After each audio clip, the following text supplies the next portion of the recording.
Біз бүгін еліміз үшін айрықша мәні бар іс-шараға жиналдық.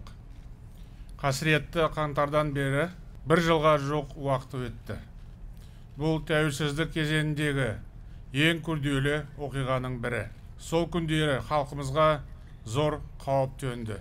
Мемлекеттігіміздің тұғыры шайқала жаздады. Тіпті ел болып қаламыз ба жоқ па деген сұрақ туды. Бірақ біз мызғымас бірлігіміздің арқасында қатердің бетін қайтардық. Елдігімізді таныттық. Мықты мемлекет екенімізді көрсеттік. Ел ішіне іріткі салғысы келген топтарға тосқауыл қойып, жымысқы әрекеттің жолын кестік. Бірқатар қалада өткен бейбіт шерулер жаппай тәртіпсіздікке ұласты.